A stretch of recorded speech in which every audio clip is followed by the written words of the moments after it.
Today on Deep Dive, we're going to be looking at DC Comics' The Atom, number 2. What adventures await the Atom? Find out in today's issue.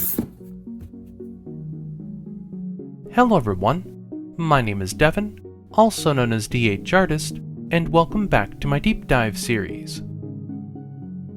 For today's issue, I decided to go with something that I recently picked up at my local comic shop.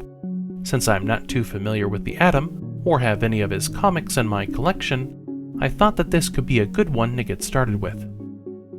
Even though this can be viewed on your phone or computer, try casting it onto your TV so you can really see the detail and quality of the book. Now with each book, you can expect their conditions to vary.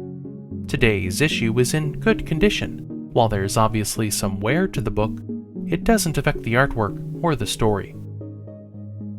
If you enjoy these types of videos and want to see more content like it, check out some of my other deep dives. I've covered issues like Detective Comics number 293, Marvel Superheroes number 15, Amazing Spider-Man number 55, and Wonder Woman number 171, featuring an epic underwater battle against a giant manfish. For a complete list of my videos, visit the organized playlists on my channel. And don't forget to subscribe so you don't miss a single video. The Atom number 2 was published in September of 1962. Editor was Julius Schwartz. Cover artists were Gil Kane and Murphy Anderson. There are 2 stories in this book. The first story, titled The Oddest Man On Earth, was written by Gardner Fox, penciled by Gil Kane, and inked by Murphy Anderson. The second story, titled The Prisoners Who Vanished, was also written by Gardner Fox, penciled by Gil Kane, and inked by Murphy Anderson. The book consists of 32 pages with a cover price of 12 cents.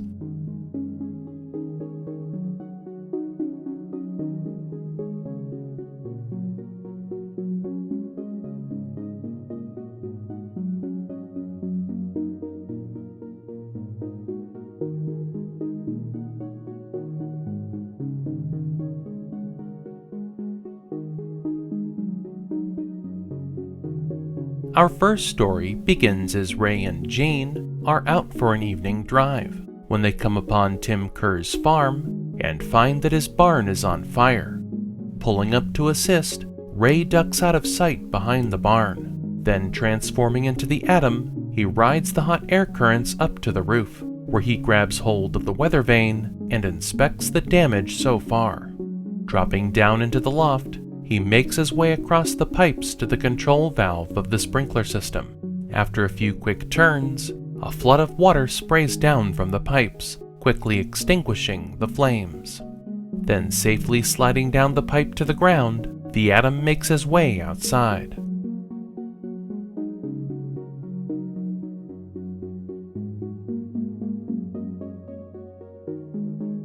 Meeting back with Farmer Kerr, the tiny Titan changes back to his alias as Ray Palmer, when he's promptly pulled aside by a stranger. The stranger claims that he's to blame for the fire, so waiting until later, after they've dropped Jean back at home, the stranger introduces himself as Mr. Odd.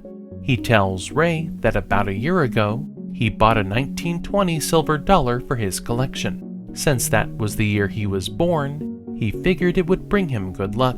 However, while he was driving home, he drove off a collapsed bridge, but before he hit the ground, a tornado picked him up and safely placed him on the other side of the bridge.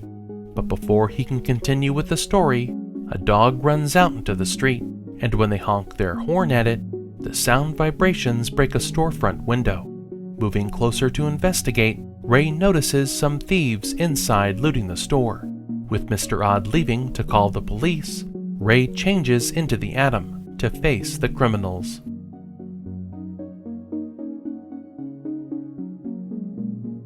As the thieves rush out of the store, the Atom springs into the air with the help of a nearby guy wire, and after knocking one of the men out, the Atom quickly subdues the other by whipping him off his feet.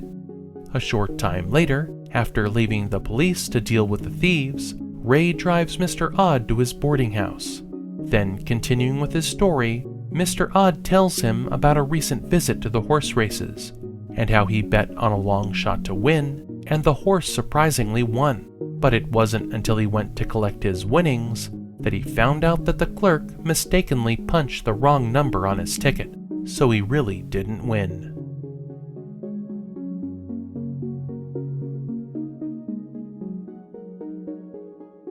After hearing his story, Ray explains to Mr. Odd that this hasn't been luck at all, but rather, according to the law of probabilities, the coin acted as a catalyst, which increased his chances. Meanwhile, unbeknownst to our duo, their conversation is being overheard by Mr. Odd's next-door neighbor, Bart Tranter, and he's making a plan to capitalize on Mr. Odd's situation. So the next day, pretending to be the president of the bank, Bart calls Mr. Odd to invite him to his office, and then follows him downtown. Then, just when Mr. Odd arrives outside the bank, he flips his coin for good luck, but suddenly there's a powerful earthquake, and it rocks the city.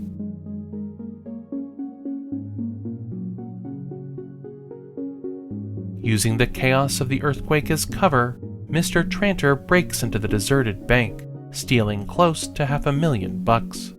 Later, after returning home, Mr. Odd decides to get rid of the silver dollar, and when his neighbor hears of his plan to give it to Ray Palmer, he plots to steal the coin for himself. The next day, when Mr. Odd arrives at Ray Palmer's laboratory, Ray wants to run some tests to see if there is an aura about him. But when he sets the coin on the counter with his other personal effects, Ray notices a white dwarf star fragment, but he doesn't think much of it, even though it's the same kind of stone that gives him the power of the atom.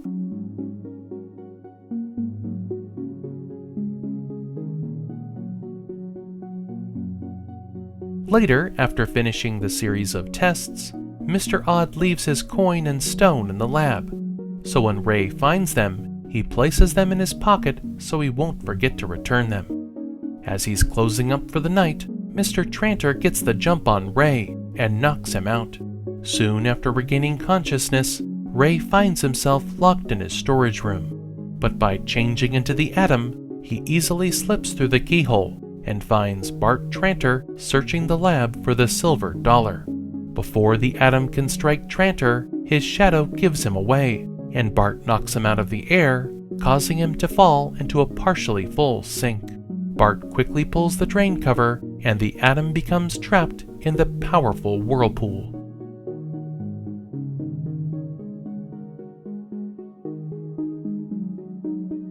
Before he's sucked down the drain, the atom grabs hold of the catch bar and climbs safely into the empty sink. Then, with a great leap, he hits Tranter right on the chin, knocking him unconscious and ending his crime spree. The next day, Ray explains to Mr. Odd that the dollar didn't have any powers at all. Instead, it was the rock he found that, when reacting to the silver dollar, caused the strange happenings. Then, after Mr. Odd leaves Ray the coin and stone, Ray receives a call from Jean, accepting his invitation for a date. But since he hadn't asked her yet, perhaps it really was the coin that brings good luck. Some of the classic advertising found within this issue is a half-page ad for British Empire stamps. For $3, kids could learn to play guitar the Chet Atkins way. There's a coupon for free admission to the Palisades Amusement Park in Bergen County, New Jersey. And on the back, there's an ad for a Magic Art reproducer from Norton Products.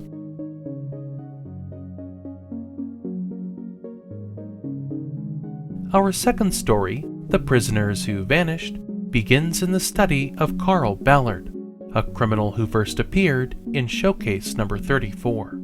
After explaining that he's discovered the power to escape jail, he enlists the help of Dapper Joe, who volunteers to get himself arrested. That night, while sitting in jail, Joe suddenly disappears before the police officer's eyes. He then reappears in Carl Ballard's study, much to the surprise of the other criminals. The next day, after enlisting the help of Ray Palmer, the police chief asks him to inspect the jail to see how someone could just disappear into thin air.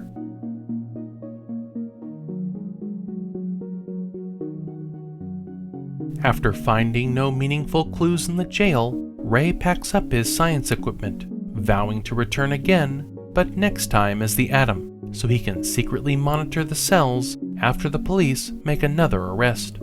Some time passes, and after a series of brazen robberies, the police apprehend a suspect. When he claims that they'll never keep him in jail, the Atom hides above his cell door. Then just before the prisoner disappears, the Atom drops into his handkerchief pocket. When the prisoner reappears in Ballard's study, the Atom tries to leap away unseen, but that's when he's spotted.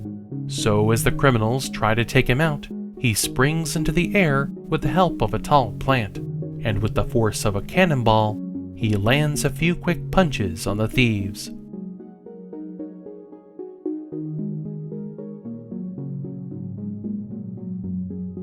After making short work of the other criminals, the Atom turns his attention to Carl Ballard, who makes his way out of the room and into the front yard, racing for the garden hose.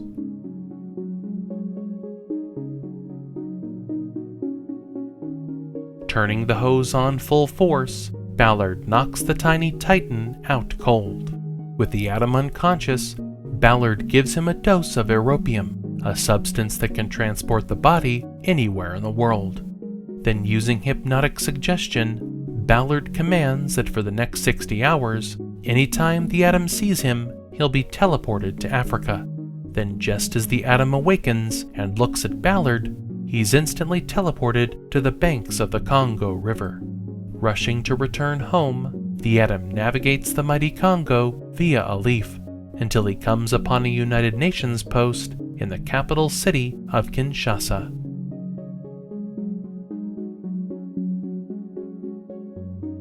Enlisting the help of an aid worker to make a collect call to Ivytown, the Atom leaps into the phone and quickly travels through the cable and wire, arriving right back in Ballard's study. But just when the Atom looks at Ballard, he's once again teleported back to Africa, and the Atom realizes that the crook must have given him a dose of europium.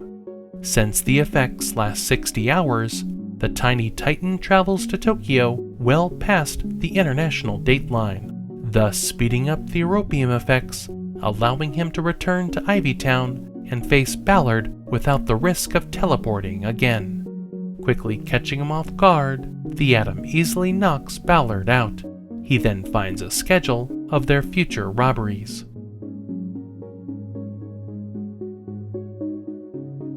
Then, with the help of the Atom, the police quickly round up the remaining criminals, and since Ballard didn't have time to give them europium, they're unable to escape from jail, thus solving the mystery of the prisoners who vanished.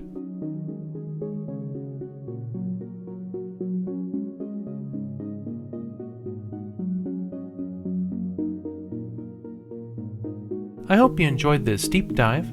If there's a particular issue or comic you'd like me to flip, drop it down in the comments section and I'll see if I can add it to my poll box. If you enjoy these types of videos, please show your support by subscribing to my channel. As always, please consider liking and feel free to share this video.